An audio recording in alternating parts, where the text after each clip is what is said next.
Hello friends, कैसे हैं आप लोग। स्वागत है आपका संगीता एजुकेशन एकेडमी में।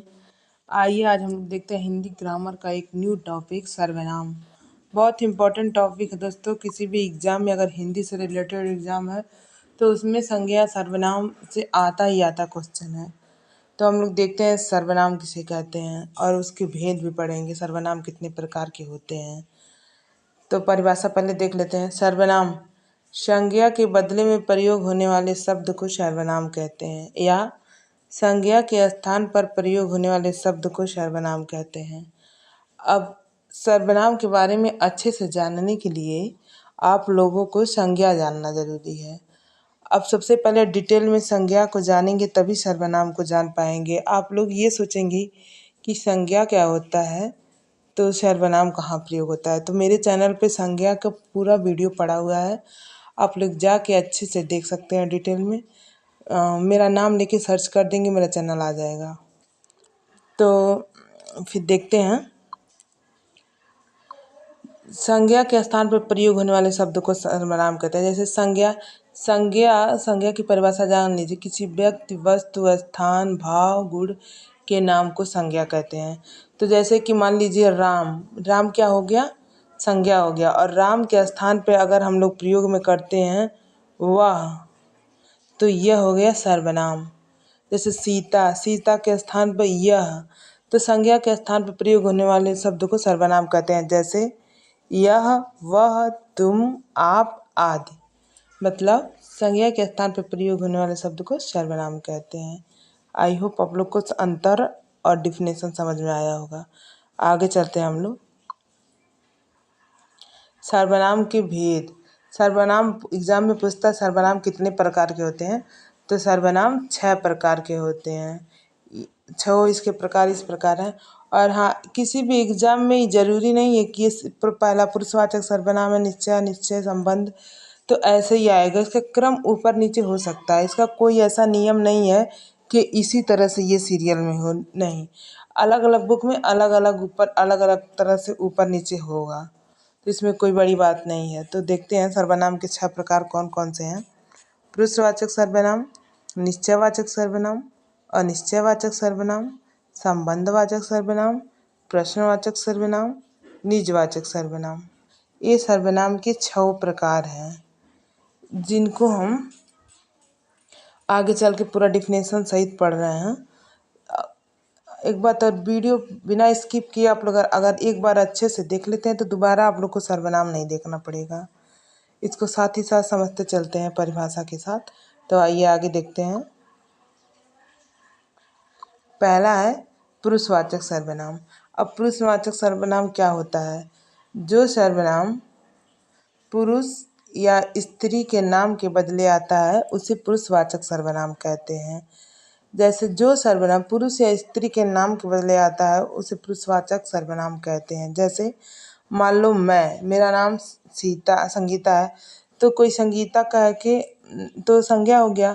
और जब वही मैं आ गई या फिर तुम आ गए या तुम्हें आ गए या फिर वो आ गया, तो किसी संज्ञा के बदले, मतलब किसी संज्ञा के बदले किसी स्त्री या पुरुष के नाम के बदले सर्वनाम के रूप में प्रयोग हो रहा है, उसे पुरुषवाचक सर्वनाम कहते हैं। पुरुषवाचक सर्वनाम भी 3 प्रकार के होते हैं। प्रथम पुरुष, मध्यम पुरुष, उत्तम पुरुष। प्रथम पुरुष क्या होता है? जैसे कि मैं, जो बोल रहा है वो प्रथम पुरुष होता है, जो सुन रहा है वो उत्तम मध्यम पुरुष होता है, और जिसके बारे में बात किया जा रहा है वो उत्तम पुरुष होता है। समझ में आया?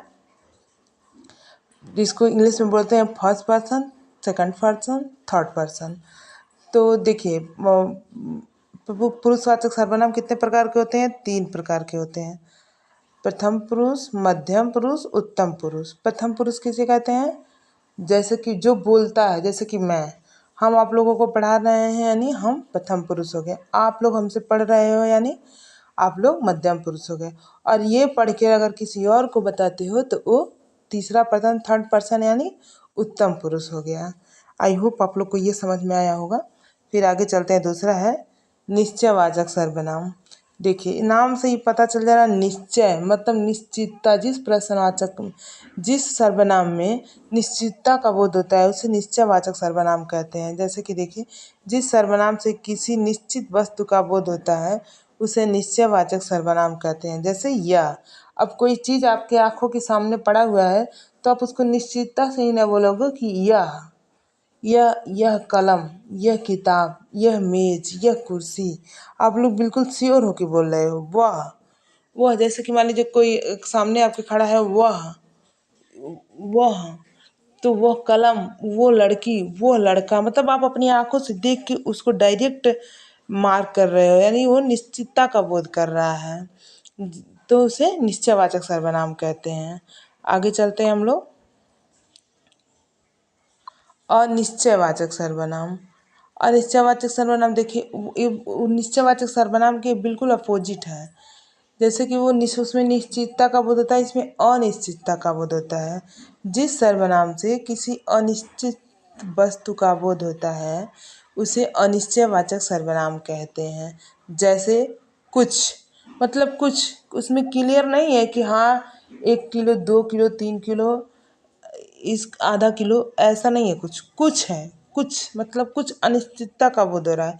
कोई, वह नहीं आएगा, यह नहीं जाएगा, कोई आएगा, मतलब कोई में कोई भी आ सकता है, वो अनिश्चितता का बोध दिखा रहा है। कहाँ, मतलब पर्टिकुलर किसी एक जगह पे नहीं जाना है। मान लीजिए सीता को जाना है तो कहाँ जाना है, यानी अनिश्चितता का बोध है। सीता को आगरा जाना है तो ये निश्चित हो गया। सीता को कहीं जाना है, ये कहीं का मतलब कहीं किसी और जगह पर कहीं भी जा सकती है, उसका जहाँ मन करे। किसी, वह किसी से बात कर रहा है, मतलब किसी से वो देख नहीं रहा है। फ़ोन पे मान लीजिए अगर कोई किसी से बात कर रहा है, आप उसको जान नहीं पा रहे, इसलिए अनिश्चितता का वो किसी से बात कर रहा है, तो इसमें अनिश्चितता साफ साफ झलक रहा है। तो जिस सर्वनाम से अनिश्चितता का बोध होता है उसे अनिश्चयवाचक सर्वनाम कहते हैं। आई होप आप लोग को समझ में आ रहा होगा। फिर अगला है संबंधवाचक सर्वनाम। जिस सर्वनाम से किसी संज्ञा या सर्वनाम के संबंध का बोध होता है उसे संबंधवाचक सर्वनाम कहते हैं। देखिए जैसे नाम से पता चल रहा है संबंधवाचक, संबंध मतलब रिलेशन, संबंध, एक दूसरे से बीच में कांटेक्ट हो, संबंध हो, उसे संबंधवाचक सर्वनाम कहते हैं। जैसे जो, सो, जैसा, वैसा। अब आप लोग कहेंगे एग्जाम्पल कुछ समझ में नहीं आया तो देखिए, जो करेगा सो भरेगा, तो ये जो सो से संबंध रखता है कि नहीं रखता है, रख रहा है साफ साफ। जैसा करनी वैसा भरनी, मतलब जैसा वैसा से संबंध रख रहा है। तो जो सर्वनाम संज्ञा या सर्वनाम में संबंध दिखाता है उसे संबंधवाचक सर्वनाम कहते हैं। आई होप आप लोग को अच्छे से समझ में आ रहा होगा। फिर आगे चलते हैं। पांचवा है प्रश्नवाचक सर्वनाम। जिस सर्वनाम से, जैसे कि नाम से ही पता चला प्रश्नवाचक, यानी इसमें प्रश्न पूछने का काम होता होगा। जिस सर्वनाम से किसी व्यक्ति या वस्तु के विषय में प्रश्न का बोध होता है उसे प्रश्नवाचक सर्वनाम कहते हैं।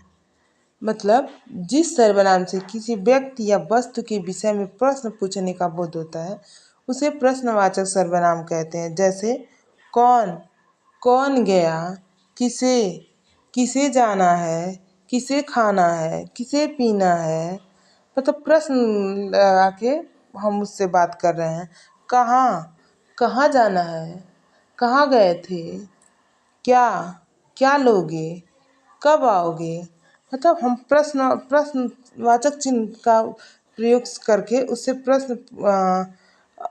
प्रश्न के भाषा में बात कर रहे हैं, इसलिए इसे प्रश्नवाचक सर्वनाम कहते हैं। फिर अगला है निजवाचक सर्वनाम। निज, जैसे निज से नाम से ही पता, निजी, किसी के निजी मैटर की बात हो रही है, किसी निजतापन उसमें झलक रहा है, अपनापन उसमें झलक रहा है। तो देखिए जिस सर्वनाम से निजी या अपने आप का बोध होता है उसे निजवाचक सर्वनाम कहते हैं। जैसे मेरा, अपने आप, खुद। जैसे यह मेरा कलम है, यह मेरी किताब है, तो इसमें क्या होती है, निजता झलक रहा है, ये अपना आप झलक रहा है कि ये मेरा किताब है, मेरी कलम है। अपने आप, मैं किसी काम को अपने आप कर लूँगा, कर लूँगी। खुद, मैं किसी काम को खुद कर लूँगी। तो इसमें निजता का भाव झलक रहा है। तो ये हो गए सर्वनाम और सर्वनाम के 6 प्रकार।